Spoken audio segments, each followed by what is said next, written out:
안녕하세요. 김경수 목사입니다. 오늘은 창세기 10장을 강론해 보겠습니다. 창세기 10장은 야벳과 함과 셈의 자손들에 대하여 기록하고 있습니다.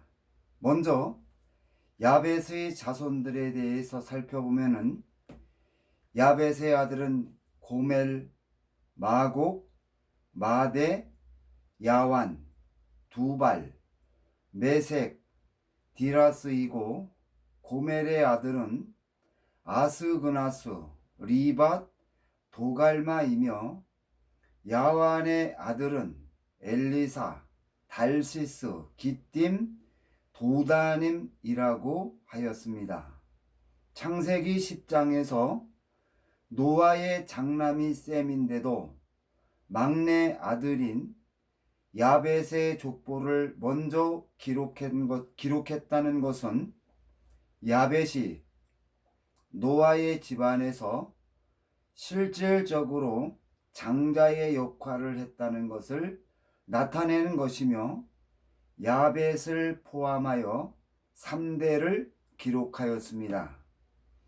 야벳의 족보가 3대만 기록된 것은 하나님의 구속 역사가 셈의 자손을 통하여 성취되었기 때문에 야벳이 셈의 자손들과 함께 살았던 기간을 나타내는 것이라고 그렇게 판단할 수 있습니다.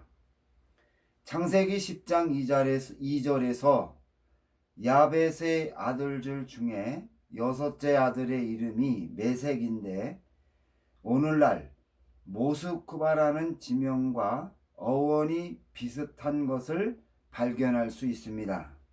이러한 모습은 야벳이 그의 자손을 데리고 시날 땅에서 북쪽으로 떠났다는 것을 나타내는 것이라고 판단할 수 있다는 것입니다.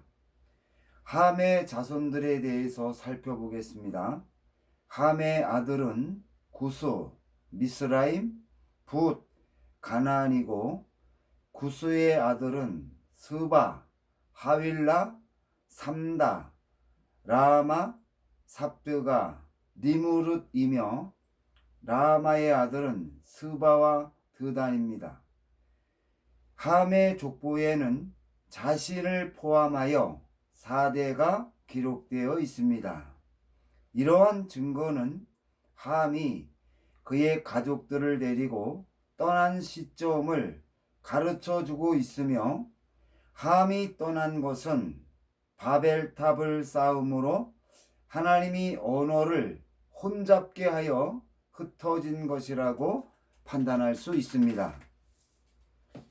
창세기 9장 8절에서 구스가 니무롯을 낳았는데, 니무롯은 세상에 처음 용사라 하였습니다.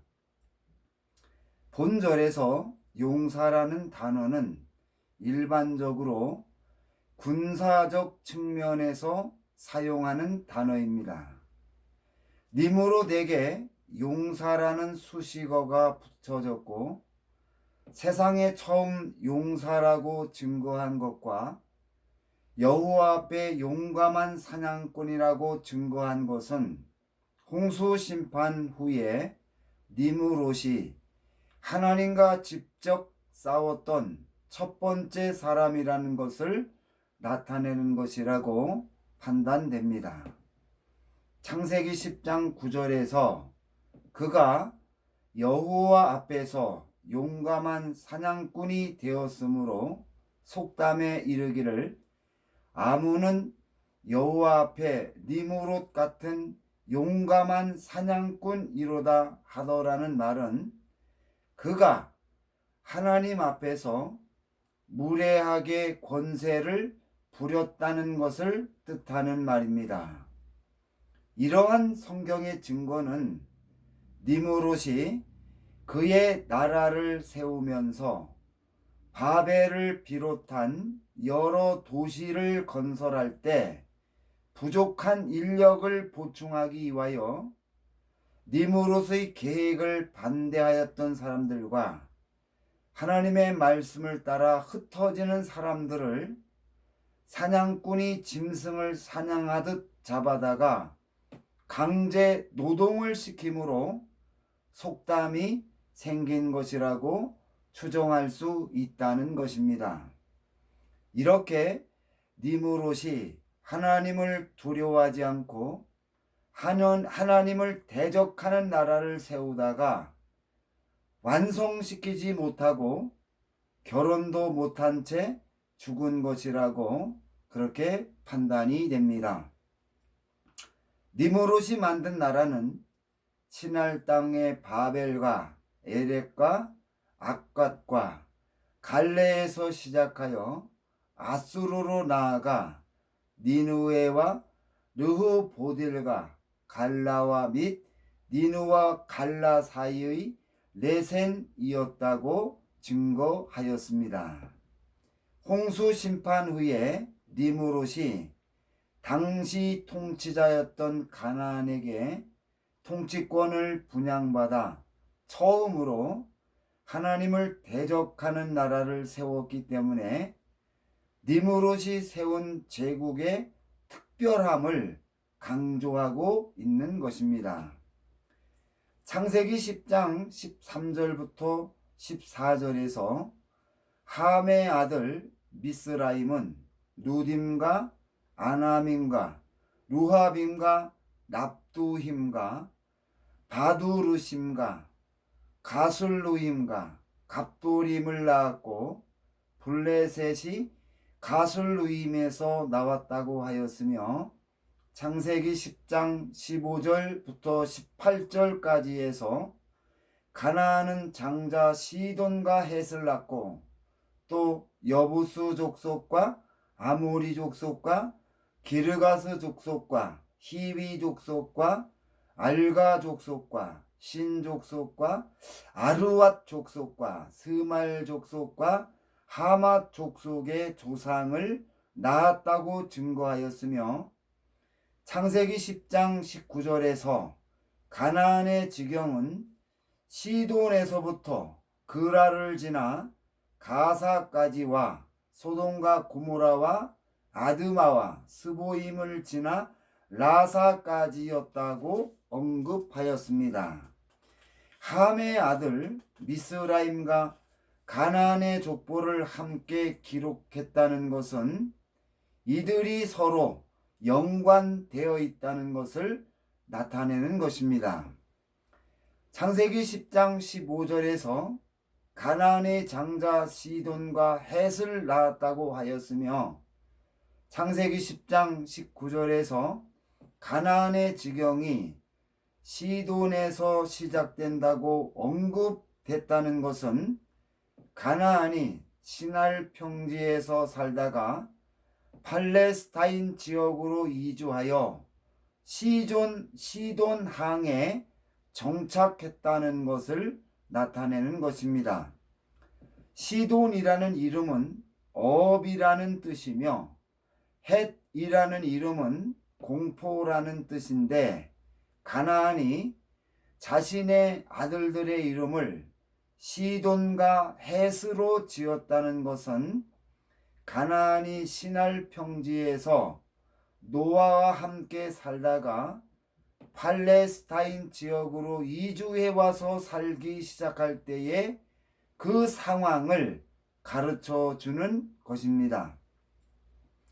가나안이 창세기 9장에서 노아와 함께 살다가 팔레스타인 지역으로 이주하여 시돈 항에 정착한 것과 가나안이 시돈 항에 살면서 고기잡이를 하여 생계를 유지했다는 기록이 없고 가나안의 경계가 시돈 남쪽으로 형성된 것과 가나안의 둘째 아들의 이름이 헷이었다는 것은 그가 배를 타고 고기를 잡으려는 목적보다는 위기 상황이 닥쳤을 때 배를 타고 쉽게 도망치기 위험이었다고 판단이 됩니다. 가나안이 헷을 낳았을 때 가나안의 생명이 위험에 처했다고 느낌으로 큰 공포심이 있었다는 것을 나타내는 것입니다. 이러한 해석은 당시 사단이 세운 통치자였던 가나안이 니무롯과 함께 하나님을 대적하는 나라를 세울 때 가장 방해하였던 노아를 굴복시켜 1차 목표를 완수하고 두 번째 목표를 완수하기 위하여 팔레스타인 지역으로 왔는데, 이곳에서 가나안이 목표한 대로 풀리지 않고 둘째 아들이 태어날 때까지 가나안의 생명이 위협받고 있었다는 것을 증거하는 것입니다. 그리고 함의 아들 미스라임과 가나안이 함께 언급된 것은 가나안이 팔레스타인 지방으로 올 때 미스라임이 가나안을 도와주기 위하여 함께 왔다는 것을 나타내는 것이라고 판단이 됩니다. 그리고 창세기 10장 15절부터 20절까지에서 언급한 내용과 신명기 7장 1절 2절에서 증거하는 내용을 종합하면 가나안이 팔레스타인 지방으로 온 것이 의도적인 행동이었다는 것을 나타내고 있습니다. 창세기 10장 15절에서 가나안은 장자 시돈과 헷을 낳고, 창세기 10장 16절부터 18절까지에서 여부수 족속과 아모리 족속과 기르가스 족속과 히위 족속과 알가 족속과 신 족속과 아르왓 족속과 스말 족속과 하맛 족속을 낳았더니 이후로 가나안 자손의 족속이 흩어져 나아갔다고 하였는데, 본절을 해석하면 가나안이 직접 낳은 아들이 시돈과 헷이며, 창세기 10장 16절부터 18절까지에서 가나안의 자손을 가나안이 낳았다고 하는 것은 가나안의 자손들이 가나안의 아들과 같은 위치에 있었다는 것을 나타내는 것입니다. 이러한 모습은 가나안이 그 자손들에게 큰 영향을 주어서 아버지의 말에 순종하는 아들과 같은 자손이 되었다는 것을 가르쳐 주는 것입니다. 이러한 증거는 가나안의 후손들이 행하던 모든 일들이 가나안의 의중을 그대로 실행하여 나타난 결과라는 것을 뜻하는 것입니다. 이러한 성경의 증거는 가나안이 직접 자신의 계획을 실현하려다가 실패하자 자신의 자손들을 이용하여 자신의 계획을 관철시키려 했다는 것을 가르쳐 주는 것입니다. 가나안이 시날 평지에서 니무롯이 나라를 세우는데 가장 큰 방해자였던 노아를 꼼짝 못하게 묶은 후에 팔레스타인 지방의 시돈 항으로 이주한 것은 이곳에서 반드시 해야 할 분명한 목표가 있었다는 것을 나타내는 것입니다. 후일에 가나안 7 족속들이 하나님의 저주를 받은 것을 근거로 가나안이 팔레스타인 지역에 이주해 온 것을 추정하면 하나님의 땅 예루살렘으로 이주한 아람의 자손을 제거하여 여호와 하나님의 이름을 이 땅에서 완전히 제거하기 위함이었다고 판단이 됩니다. 노아는 가나안이 함을 시켜서 자신을 범하게 한 후 팔레스타인 지역으로 떠난 것을 보고 가나안의 의도를 알아차리고 예루살렘을 보호하기 위하여 자신을 따르는 일행들을 데리고 가나안보다 먼저 예루살렘으로 간 것이며, 가나안이 노아와 셈의 자손이 예루살렘에 머물러 있다는 것을 알고 시돈으로 가서 자리를 잡은 것이라고 판단할 수 있다는 것입니다. 가나안이 자신의 계획을 실행할 수 없었고, 오히려 증오심에 불타는 노아에게 생명이 위협을 받는 위기에 처했다가 벗어났다고 그렇게 추정할 수 있습니다. 가나안이 위기를 벗어나자 가나안에 속한 사람들이 숫자적으로 부족하여 자신의 계획을 실행하지 못했음을 깨닫고, 가나안이 장기적인 계획을 세워 많은 자식을 낳아 자손을 번성케 한 후에 자손들에게 가나안의 생각을 주입시켜 양육시키고 싸움에서 이기는 용맹한 전사로 키워 자신의 뜻을 이루려 했다는 것을 나타내고 있는 것입니다. 창세기 10장 19절부터 20절에서 가나안이 현재 팔레스타인 지역으로 이주해와 살면서 그가 살았던 땅의 경계를 정했는데, 지도를 통하여 살펴보면 그가 정한 지경 안에 예루살렘이 포함되어 예루살렘을 포위하고 있다는 것을 알 수 있습니다. 이러한 증거는 가나안의 생각이 바뀌지 않은 한 그의 자손이 번창해 가면서 끊임없이 예루살렘을 공격했을 것이라는 추론을 가능하게 해줍니다.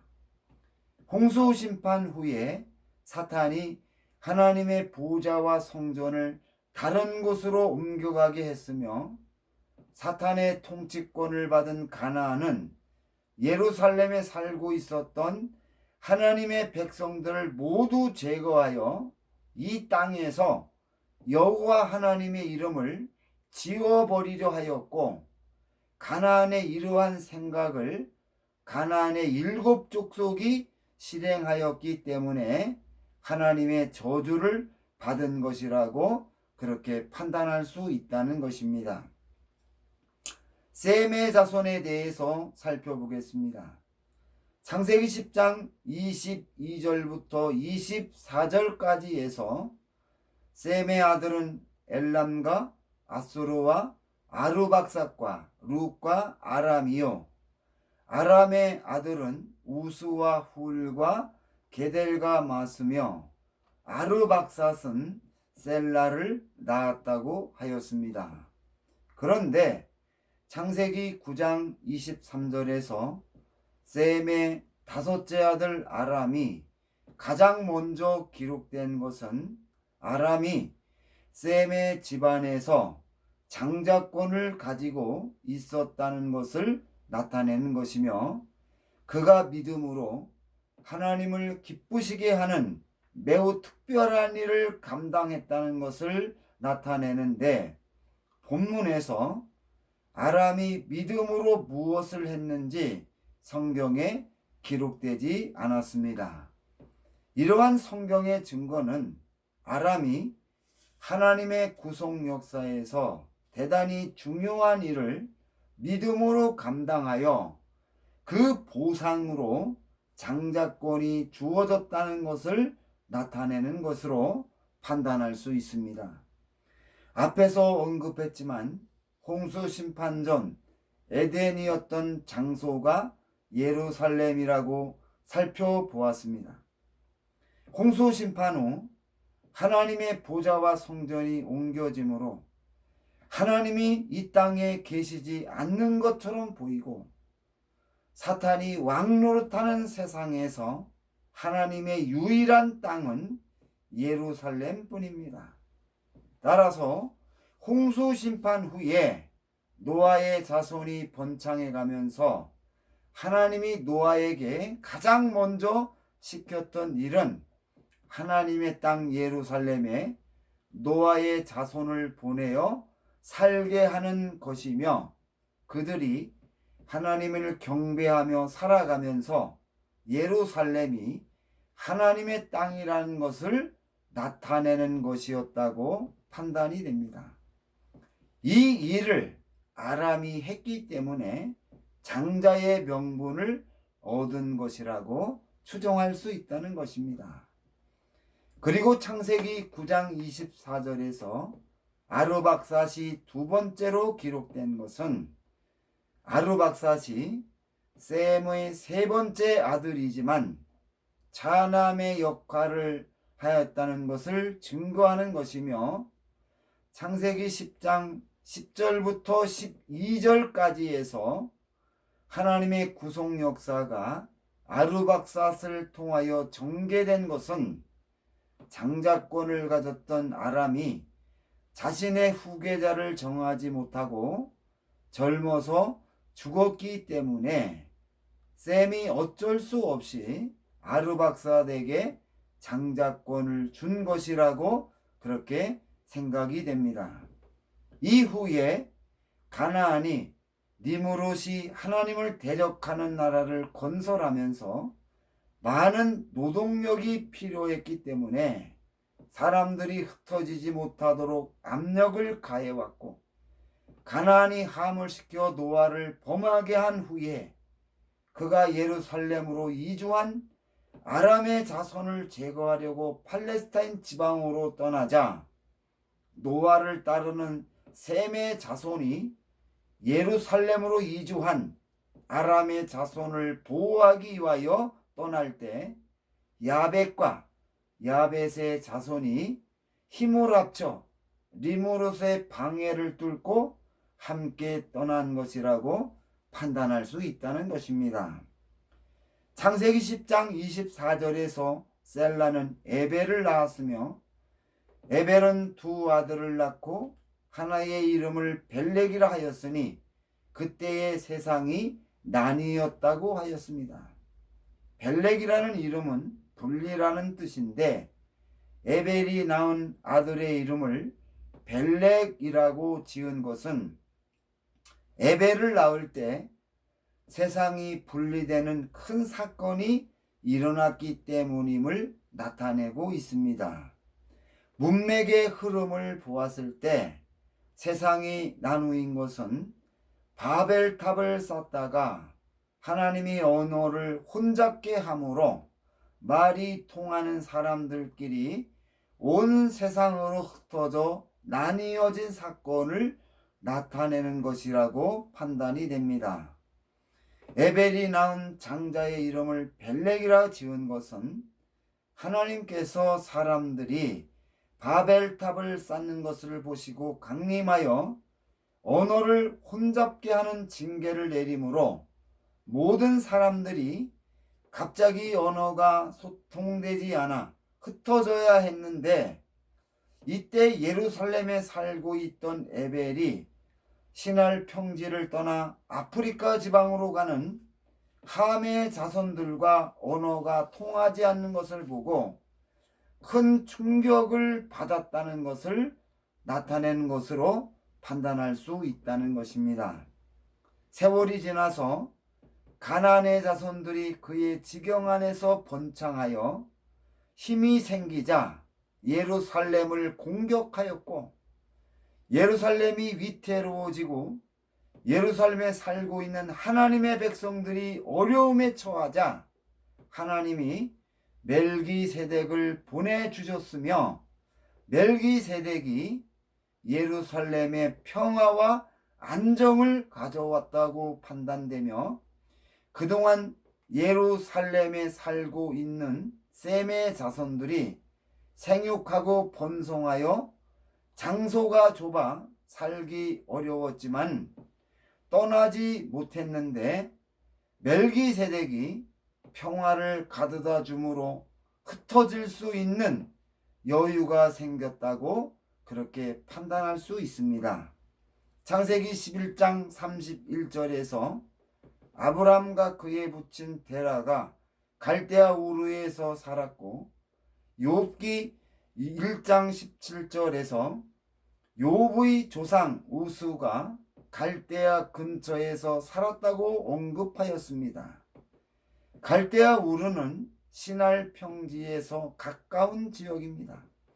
이러한 증거는 시날 평지에서 살았던 노아의 가족들이 아람의 자손을 구하기 위하여 예루살렘으로 이주하여 살다가 다시 시날 평지로 돌아갔다는 것을 가르쳐 주는 것입니다. 그러면은 노아의 자손 중에 누가 사람들을 데리고 시날 평지로 갔을까요? 창세기 10장 32절에서 이들은 그 백성들의 족보에 따르면 노아 자손의 족속들이요 홍수 후에 이들에게서 그 땅의 백성들이 나뉘었다고 언급한 내용과 욕단의 가족들이 네사에서부터 스발로 가는 길의 동쪽 산에 거했다는 증거는 욕단이 예루살렘을 떠나 정착했다는 것을 가르쳐 주는 것입니다. 창세기 10장 30절에서 욕단의 가족들이 산에서 살았다는 것을 강조하는 것은 욕단과 그의 아들들이 산에서 살아가는 그 자체가 중요한 의미를 가졌다는 것을 나타내는 것입니다. 이러한 정황은 에벨이 하나님을 반역한 인간에게 언어가 혼잡해지는 징계가 임한 것을 보고 그의 자녀들은 평지에서 살지 말고 산에서 살아가라 교훈했고 욕단은 부모의 뜻을 따라서 살았다는 것을 나타내는 것으로 추정이 됩니다. 노아와 그의 자손이 홍수 심판 후부터 온 세상으로 흩어지기까지 시날 평지에서 농사를 짓고 살았습니다. 그리고 리무르스의 제국도 평지에 세워졌으며 바벨탑도 평지에 세웠다는 것입니다. 그런데 에벨이 홍수 심판 후부터 지금까지 사람들이 시날 평지에 살면서 항상 하나님을 반역했다는 것을 깨닫고 그의 아들들에게 특별히 시날 평지에서 살면서 그의 조상들처럼 하나님을 대적하는 삶을 살지 말고 산으로 올라가서 하나님을 경외하며 살아가라고 교훈한 것을 욕단이 순종한 것이라고 판단이 됩니다. 따라서 욕단이 산에서 살았다는 것은 창세기 9장 7절에서 증거한 하나님의 말씀을 의지한 믿음의 행동이었다고 볼 수 있다는 것입니다. 욕단의 아들들의 이름의 의미를 살펴보면 산에서 힘들게 살았던 모습이 나타나 있습니다. 반면 욕단의 형 벨렉의 수명이 이전 세대의 조상들보다 월등히 짧고 벨렉의 자손에게 영향을 준 것은 벨렉이 하나님을 반역해서 생긴 결과임을 나타내는 것입니다. 벨렉의 수명이 줄어든 것은 예루살렘을 떠나라는 사람들을 인솔하여 하나님을 반역했던 시날 평지 근처로 이주하여 자신의 안위를 추구했기 때문이며 떠나는 동기도 매우 불순했다는 것을 나타내는 것입니다. 노아와 셈의 자손이 예루살렘을 지키기 위하여 예루살렘으로 이주하여 살다가 예루살렘을 떠나 다른 곳으로 가야 했던 가장 큰 원인은 예루살렘으로 이주했던 노아와 셈의 모든 자손이 번성하여 예루살렘에 모두 함께 살아갈 수 없었기 때문일 것입니다. 에벨의 둘째 아들 욕단의 이주는 믿음으로 결정한 것이지만 에벨의 장남 벨렉의 이주는 많은 문제가 있었다는 것입니다. 벨렉은 하나님의 구속 역사를 이어가는 에벨의 장남이었기 때문에 하나님의 땅 예루살렘을 떠나지 않아야 했습니다. 벨렉이 예루살렘을 떠난 것은 그의 이기적인 욕망을 이루기 위하여 하나님을 버리는 것이며, 그 결과 하나님의 구속 역사의 중심 무대가 예루살렘에서 신할 평지로 옮겨졌다는 것을 알 수가 있습니다. 신할 평지는 예루살렘보다 사람들이 살아가기에 좋은 땅이지만 하나님을 대적했던 니므롯이 나라를 세웠던 곳으로 하나님을 대적하는 반기독교적인 사상이 그대로 남아있고 사탄의 역사가 어떤 지역보다 강한 곳입니다. 벨렉이 사람들을 선동하여 예루살렘을 떠난 것은 마치 스스로 배고픈 사자의 굴속으로 들어가는 것과 같은 행동이며, 믿음을 지키며 살아가기 어렵다는 것이 분명하게 예상됨에도 자신의 이기적인 욕심을 채우기 위하여 이러한 결정을 했다는 것을 가르쳐 주는 것입니다. 신할 평지로 이주한 후에 전개된 족보를 살펴보면은 창세기 11장 25절에서 나홀이 148세에 죽었는데 다른 사람들의 수명과 비교해 보면은 100살 이상 차이가 나고 있습니다. 창세기 5장 28절부터 31절까지에서 라멕이 다른 사람들보다 수명이 크게 줄어든 것은 라멕의 믿음에 문제가 있기 때문이라는 증거를 나홀에게 적용하면 나홀이 하나님께 큰 죄를 범하여 일찍 죽었다는 것을 알 수 있다는 것입니다. 그리고 여호수아 24장 2절에서 데라는 다른 신을 섬겼으며 데라의 장남 하라는 그 가족들에게 큰 죄를 범하였으며 하란의 아들 롯이 큰 어려움에 빠져 정상적으로 살아가기 어려운 환경에 처해 있었다는 것은 벨렉이 주동이 되어 예루살렘에 있었던 하나님의 백성들을 이끌고 저주받은 땅 신할로 이주해서 생긴 결과임을 증거하는 것입니다. 그 결과 신할 평지로 이주한 셈의 자손이 모두 믿음을 잃어버리고 변질되어 하나님의 구속 역사가 중단될 수 있는 상태에 빠졌음을 나타내고 있습니다.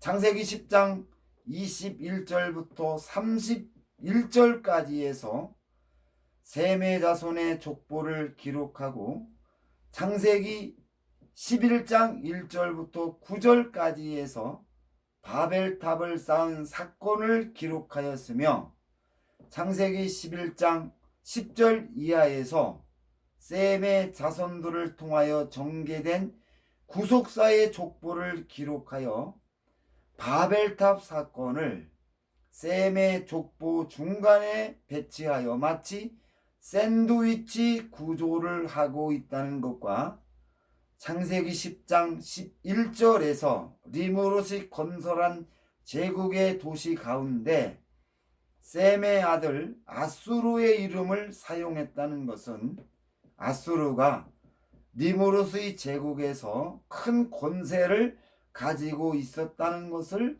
나타내는 것입니다. 따라서 가나안이 팔레스타인 지역으로 떠나고 니므롯이 죽은 후에 아수르만 남았기 때문에 아수르가 자신을 따르는 셈의 자손과 함의 자손을 데리고 니므롯의 나라를 완성하여 바벨탑을 쌓았다고 추정할 수 있다는 것입니다.